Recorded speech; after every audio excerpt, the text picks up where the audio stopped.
नमस्कार मित्रांनो, मी अर्जुन जाधव. मागचे ब्लॉग तुम्ही बघितलाच असाल.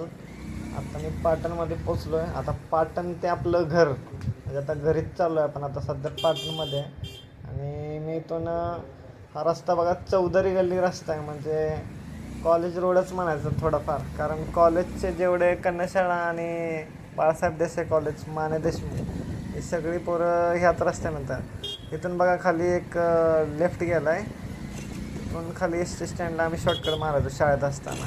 आता सध्या कॉलेज चालू आहे का नाही माहीत नाही, त्याच्यामुळं रस्त्याला थोडी गर्दी कमी दिसते.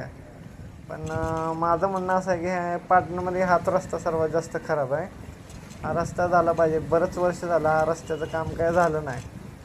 पण जरा शॉर्टकट पडतो, मग मी म्हणलं इकडून यावं. आणि तिकडून कसं आता खाली रस्ता बंद असल्यामुळं म्हणलं तिकडं चौकामध्ये थोडी ट्रॅफिक वगैरे असेल.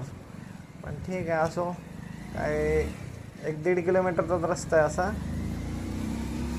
जर तुम्ही बाळासाहेब देसाई कॉलेजला असाल तर मला कमेंटमध्ये नक्की सांगा, कारण मी पण त्याच कॉलेजमध्ये आहे. आणि जरी तुमचं एज्युकेशन त्या कॉलेजमधनं कंप्लीट झालं असलं तरी मला सांगा. आणि कॉलेज टायमाला या रस्त्यानं कोण कोण आलं आहे कमेंटमध्ये नक्की सांगा. कारण मला तर वाटतं आहे 90% मुलामुली याच रस्त्यानं खाली येतात एस टी स्टँडला. त्याच्यामुळं विषयच नाही. आणि हा व्हिडिओ बघून आपले कॉलेजचे दिवस आठवले का ते पण सांगा मला. आणि ह्या व्हिडिओमध्ये आपली राईड पुणे टू पाटण हा कंप्लीट करणार आहे मी. कारण आता घरी पोचणंच मी, म्हणजे एक 3.5 किलोमीटर राहिलं आहे म्हणायचं आपलं घर. पुणे ते पाटण राईडला खूप मजा आली, कारण सोबत तुम्ही होता.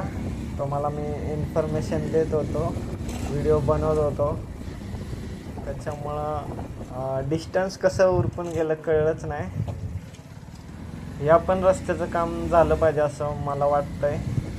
कारण आपला कॉलेजचा रोड आहे आणि या रोडनं पण बऱ्यापैकी वाहतूक राहते. आता हे राईट साईडला तुम्हाला जे मंदिर दिसते ना, ते पेंटिंग वगैरे एकदम मस्त केलेलं आहे. आणि जी समोर झाडं दिसतात त्यातच आपलं बाळासाहेब देसाई कॉलेज लपलेलं आहे राईट साईडला. आणि त्याच्याच समोर लेफ्ट साईडला कन्याशाळा आहे बघा. आम्ही शाळेत असताना, लहान असताना याच रस्त्याने यायचो. आता माझी शाळा झाली ती म्हणजे माने देशमुख विद्यालय पाटण. त्याच्यामुळं हा रस्ता 5वी ते 10वीपर्यंत हाच रस्ता होता आपल्याला. आणि पहिला आम्ही कॉलेज फाट्यावर उतरून चालत यायचो शाळेत असताना. आणि कॉलेज फाटा ते माने देशमुख एवढं आम्ही चालायचो. आणि आत्ता ते दिवस आठवलं तर खूप भारी वाटतं. म्हणजे एक काळ नव्हता आमच्याकडं, सायकलसुद्धा नव्हती. आम्ही चालत शाळेत जायचो किंवा गाडीला हात करत करत जायचो. कोण घरी नेत आहे का, कोण थांबवत आहे का आपल्यासाठी. पण आत्ता नशीब आपलं असं आहे की आपण Pune to Patan direct bike ride करतो आहे, ते पण फुल एन्जॉयमेंटमध्ये. तर सध्या रस्ता झालेला आहे. मागच्या वेळी आलो तेव्हा इथला रस्ता काय झाला नव्हता. पाठी गेला तर कॉलेज फाटा आहे. रस्त्याकडं बघून मला तर वाटतं आता एक 2-4 दिवसापूर्वी रस्ता पूर्ण झालेला आहे. रस्त्याचं काम पूर्ण झालेलं आहे. कारण रस्त्यावरती खडे अजून तशीच आहे बऱ्यापैकी. आणि शाळेत असताना तुम्हाला सांगायचं राहिलं, शाळेत असताना आम्ही शाळा ते आमचं घर एवढं पण चालत केलेलं आहे. ते दिवस आठवलं ना की लई बेकार वाटतं माहीत आहे. काय होतो आपण तेव्हा. हा जो तुम्हाला एरिया दिसतो इथे एक शिंदीचं झाड आहे. आणि त्या झाडाच्या नुसार या एरियाचं नाव पडलं. ही जी घरं दिसतातच तुम्हाला.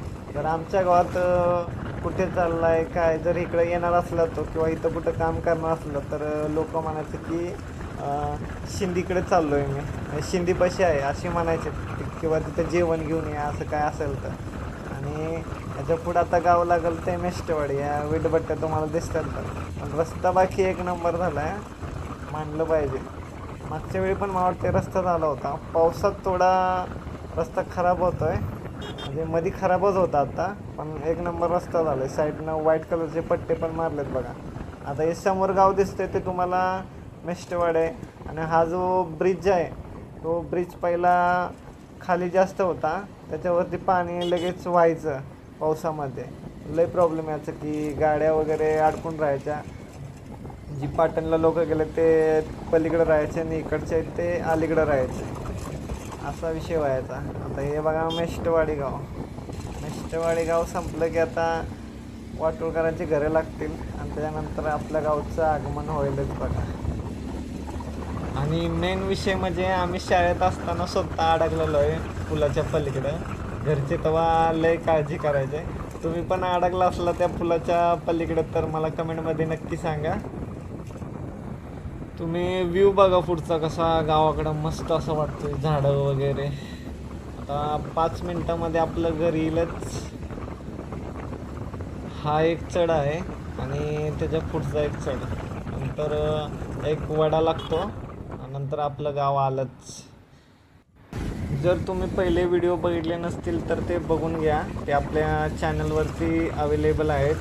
पुणे टू पाटण राईड हे 5 भागामध्ये डिवाईड केलेलं आहे मी, कारण व्हिडिओ खूप लाँग होतील म्हणून. आणि काही डाऊट असला तर तुम्ही मला कमेंटमध्ये सांगू शकता. आणि तुम्हाला जर कशावरती व्हिडिओ हवा असेल तर तुम्ही मला कमेंटमध्ये सांगू शकता, मी त्याच्यावरती नक्की व्हिडिओ बनवेन. आणि तुमच्या सपोर्टची गरज आहे, ती म्हणजे तुम्ही चॅनलला सबस्क्राईब करा आणि बेल आयकॉनवरती क्लिक करा, कारण तुम्ही सपोर्ट केला तरच पुढे व्हिडिओ बनवायला मोटिवेशन भेटतं. जसं तुम्ही मला इंस्टाग्रामला सपोर्ट करताय तसंच यूट्यूबला पण सबस्क्राईब करून लाईक करून मला सपोर्ट करा. आणि हा जो तुम्हाला कॉर्नर दिसतोय हा एस कॉर्नर म्हणला जातो आणि हा खतरनाक कॉर्नर आहे आमच्या गावाच्या तिथलं, बरं का. कारण इथं भरपूर असे ॲक्सिडेंट होतात म्हणजे होतातच. पण जर सेफली गाडी चालवली, स्लोमध्ये अगोदर हॉर्न दिला ना तर पुढून येणारी गाडी सावध होते आणि तो पण गाडी स्लो करतो, कारण हा डायरेक्ट जागेवरती कॉर्नर आहे. त्याच्यामुळं गाडी पुढनं आलेलं काही दिसत नाही आहे. आणि शक्यतो कुठेही असो, तुम्ही कोणत्याही कॉर्नरला असो, कॉर्नरला हॉर्न देणे गरजेचं आहे आणि गाडी स्लो करणं पण गरजेचंच आहे. याने ॲक्सिडेंटचा धोका टळतो. आता आपलं गाव आलेलं आहे. आता आपण इथनं लेफ्ट घेणार आहे बघा. फायनली गावाच्या बसस्टॉपला पोचलेलो आहे. गावामध्ये एंट्री झाली आपली. तर चला भेटूया आपण नेक्स्ट व्हिडिओमध्ये. इथपर्यंत तुम्ही सोबत राहिला त्याच्याबद्दल मी तुमचं मनपूर्वक आभार मानतो. आणि जर तुम्हाला कोणत्या गोष्टीवर व्हिडिओ पाहिजे असला तर मला कमेंटमध्ये नक्की सांगा, तो बनवण्याचा मी नक्की प्रयत्न करेन. तुम्हाला जर तो समोरचा डोंगर दिसत असेल बघा, एक टेकडी दिसत असेल, ती टेकडीला आमच्या इथं फेमस आहे. आम्ही ना त्या टेकडीवरती खास इव्हनिंग टायमिंगला फिरण्यासाठी जातो. आणि त्या टेकडीवरून गावचा व्ह्यू एकदम खतरनाक दिसतो. म्हणजे आमच्याच गावचा व्ह्यू दिसत नाही, पूर्ण असं बोंदरी साईडची गावं, चिटेघर, तामकणे असं सगळी गावं दिसतात. तर फायनली मी आता घरी पोचलेलो आहे. आपली गाडी पार्क करतो इथं आणि चला भेटूया नेक्स्ट व्हिडिओमध्ये. Thank you for watching video. Bye bye.